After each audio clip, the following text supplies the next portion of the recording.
Europe 1 Soir. 19h, 21h. Mickaël Dorian. En compagnie de Raphaël Steinville et d'Alexandre Malafaille, on va revenir sur ce qui s'est passé à Tourcoing. Une élève soupçonnée d'avoir giflé une professeure qui lui avait demandé de retirer son voile. La lycéenne a été placée en garde à vue et l'enseignante a porté plainte. Lorsqu'on entend une histoire pareille, on ne peut pas s'empêcher de penser à ce qui est arrivé à Samuel Paty et à Dominique Bernard. Comment est-ce qu'on en est encore là aujourd'hui, Alexandre Malafaille?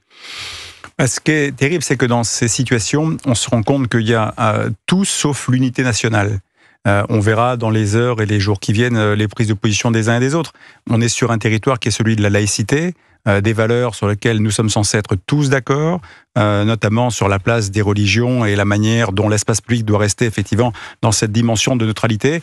Et je suis malheureusement persuadé qu'on aura beaucoup de voix, en particulier à gauche, et sans doute à l'extrême gauche, qui resteront silencieuses. Parallèlement à ça, je suis aussi très frappé de voir la réaction du père de cette jeune femme qui est majeure, il faut le rappeler, qui a tout de suite effectivement pris la défense de sa fille. Mais tout ça est symptomatique en fait d'un malaise profond de société où on n'a pas depuis très longtemps voulu ni responsabiliser les uns, ni voulu regarder les réalités en face. Ça, c'est le défaut, le déni de la classe politique, cette espèce de fuite en avant sur cette soi-disant poussière qu'on a mis sur le tapis, mais qui n'était pas une poussière, qui était un vrai problème de fond de société, où on ne s'est pas rendu compte que petit à petit, quelque chose se déconstruisait, instrumentalisé par les uns, poussé par les autres, parce qu'il y a peut-être un vide de projet de société par ailleurs, parce qu'on n'a pas cru que la menace était sérieuse, et aujourd'hui, on est face à ce type de comportements qui peuvent aller en effet très loin. Ce qui s'est passé là, c'est gravissime. Ce qui s'est passé évidemment avec Samuel Paty, par exemple, est encore évidemment d'une toute autre nature.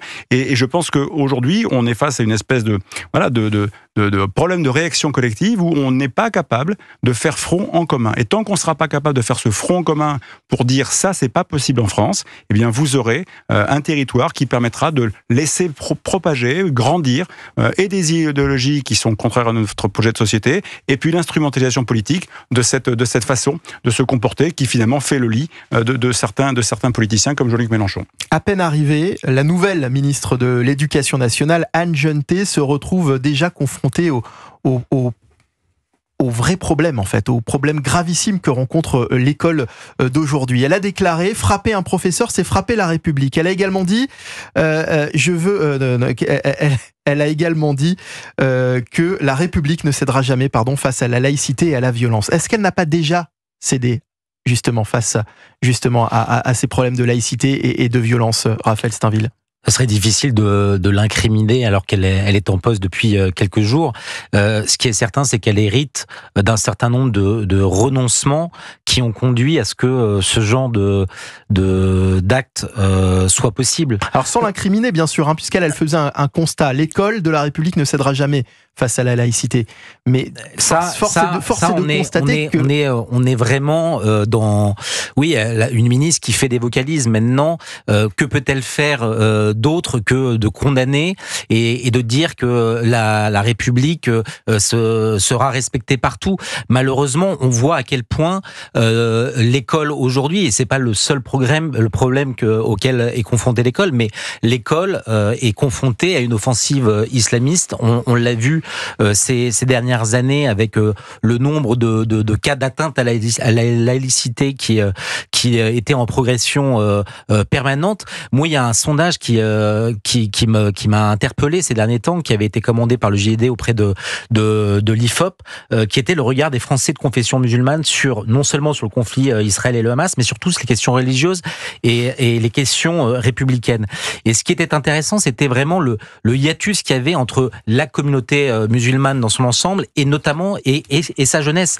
Une jeunesse qui se radicalise, qui trouve qui est en accord à plus de 57% avec les idées des frères musulmans, qui est en accord avec une application totale ou partielle de la charia en France pour 35% des 18-25 ans.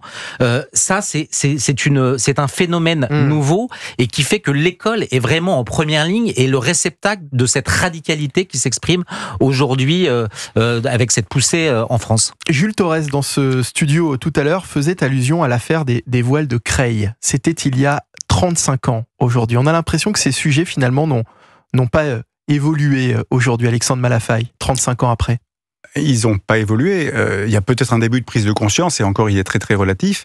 Il faut rappeler que les premiers rapports importants sur ce sujet ont été publiés en 2003-2004. À l'époque, c'est Nicolas Sarkozy qui était ministre de l'Intérieur, et tous ces rapports ont été enterrés. Alors, c'est le fameux pas de vague. J'en sais rien. En tout cas, il y a une volonté de manifeste de ne pas avoir pris les sujets très au sérieux. Et aujourd'hui, on a l'impression qu'on pousse des cris d'orfraie quand on découvre ces réalités-là. Mais ces réalités-là, on les connaît depuis très longtemps.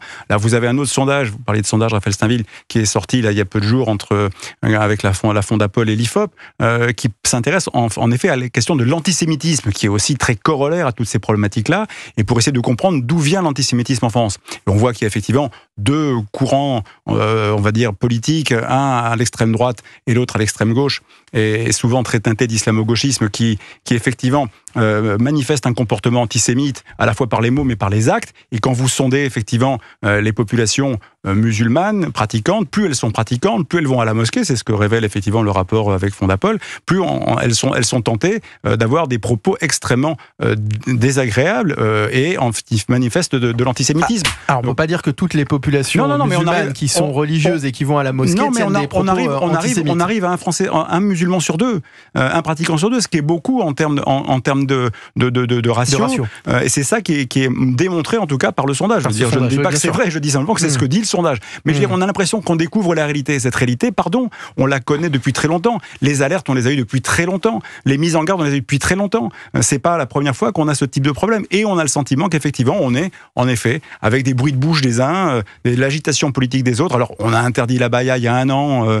Je suis pas sûr que ça a été d'une très très grande efficacité. Oui, c'est-à-dire qu'aujourd'hui, les lois, elles sont là, Raphaël Steinville, mais on n'arrive pas du tout à les faire appliquer. En l'occurrence, la baya, c'était un texte réglementaire, mais c'est précisément parce que vous avez évoqué l'affaire du voile de Creil. C'est précisément parce qu'il y a eu des renoncements et des lâchetés il y a plus de 35 ans qu'on a tardé finalement à avoir une réponse ferme sur ces signes religieux qui s'imposaient à l'école, qu'aujourd'hui le phénomène est presque inenrayable, si ce n'est à faire une démonstration d'autorité qu'aujourd'hui nombre de professeurs ou de dirigeants d'école sont aujourd'hui incapables. Et il faut ajouter une autre chose, c'est-à-dire que d'un côté vous avez une poussée d'une offensive islamiste du côté des élèves, mais il y a aussi un certain nombre de professeurs et de directeurs d'école qui aujourd'hui sont imprégnés d'une idéologie qui fait qu'ils se refusent à appliquer la loi telle qu'elle existe depuis 2004, ou les textes réglementaires qui